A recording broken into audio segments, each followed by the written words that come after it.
Welcome to simply Shenba. இன்றைக்கி நம்ம பார்க்க போகிறது பாவக்காய் ஃப்ரைங்க. பாவக்காய்னாலே ரொம்ப கசப்பாக இருக்கும். பெரியவங்கலேருந்து குழந்தைங்க வரைக்கும் யாருமே அதை எடுத்துக்க ரொம்பவுமே யோசிப்பாங்க, ஏன்னா அது கசப்புனால. இப்போ இதை நம்ம ஃப்ரை பண்ணலாம். இப்படி செஞ்சால் எல்லாருக்குமே ரொம்ப பிடிக்கும்.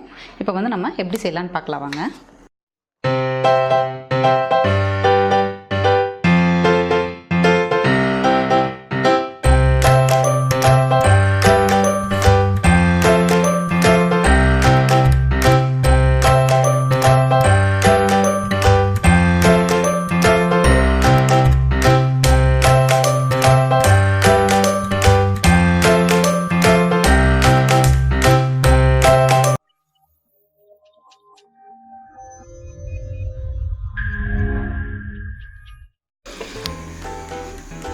காம்பை கட் பண்ணிடலாம். இப்போ இதை சின்ன சின்னதாக ரவுண்டாக கட் பண்ணிக்கலாம்.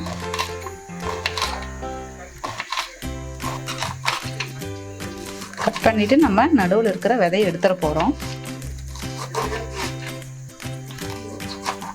நல்லா லேசாக கட் பண்ணிக்கிட்டிங்கன்னா ஃப்ரை பண்ணும்போது நல்லா கிறிஸ்பியாக நல்லாயிருக்கும்.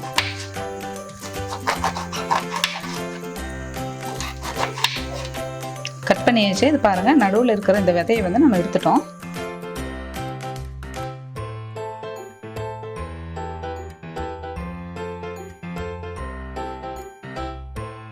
இப்போ பாவக்காய் நம்ம கட் பண்ணியாச்சு. இதில் கொஞ்சம் தண்ணி ஊற்றிக்கலாம். தண்ணி ஊற்றிட்டு கொஞ்சம் உப்பு போட்டு அதை ஒரு 15 to 20 மினிட்ஸ் நம்ம ஊற வைக்கணும். அப்போ தான் இந்த பாவக்காய் ரொம்ப கசப்பாக இருக்கும் இல்லைங்களா, அந்த கசப்பு தன்மையெல்லாம் கொஞ்சம் எடுத்துரும். நான் கல்லுப்பு தான் பொடிச்சு வச்சுருக்கேன். ஒரு 15 மினிட்ஸ் இப்படியே ஊறட்டும். பாருங்கள், இப்போ 15 மினிட்ஸ் நல்லா ஊறிடுச்சு. இப்போ காயை மட்டும் நம்ம எடுத்துக்கலாம்.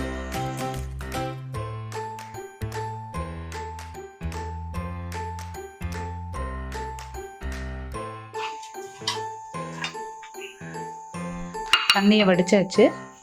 இஞ்சி பூண்டு விழுது கொஞ்சம் ஆட் பண்ணிக்கலாம்.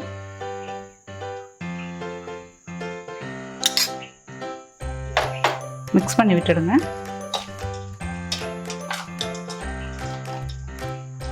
நல்லா மிக்ஸ் ஆகிடுச்சு. இப்போ கொஞ்சம் மிளகாத்தூள் கொஞ்சம் போட்டுக்கலாம்.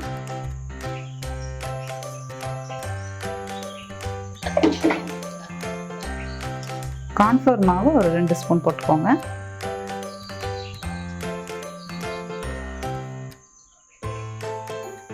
கடலை மாவு கொஞ்சம்,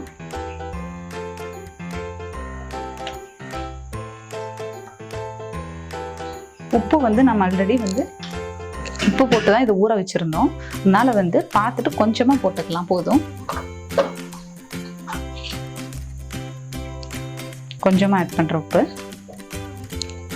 கொஞ்சம் மஞ்சள்தூள், எல்லாமே ஆட் பண்ணியாச்சு. மிக்ஸ் பண்ணிக்கலாம் நல்லா. இப்போ எல்லாமே நல்லா மிக்ஸ் பண்ணியாச்சுங்க. இப்போ நம்ம ஒரு கடாய் வச்சு எண்ணெய் ஊற்றி அதை நம்ம பொரிச்சு எடுத்துக்கலாம். எண்ணெய் சூடாயிடுச்சு. இப்போ நம்ம போட்டு பொரிச்சு எடுத்துக்கலாம்.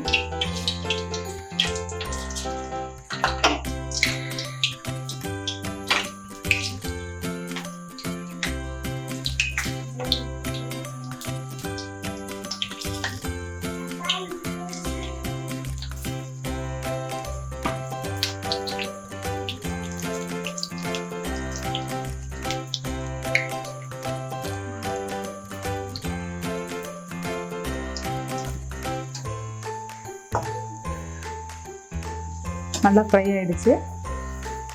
இதை நம்ம எடுத்துக்கலாம். பாருங்கள்,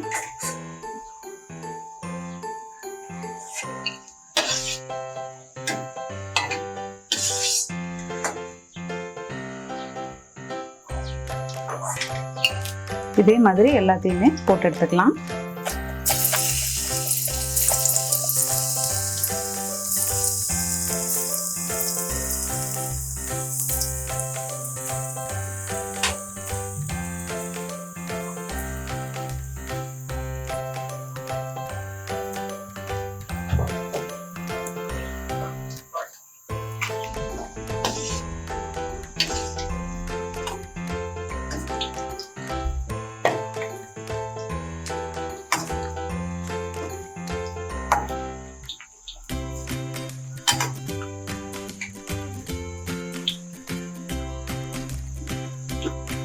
கருவேப்பிலையும் கொஞ்சம் அதே எண்ணெயில் பொரிச்சிட்டு மேலே போட்டுக்கோங்க, நல்லா மணமாக இருக்கும்.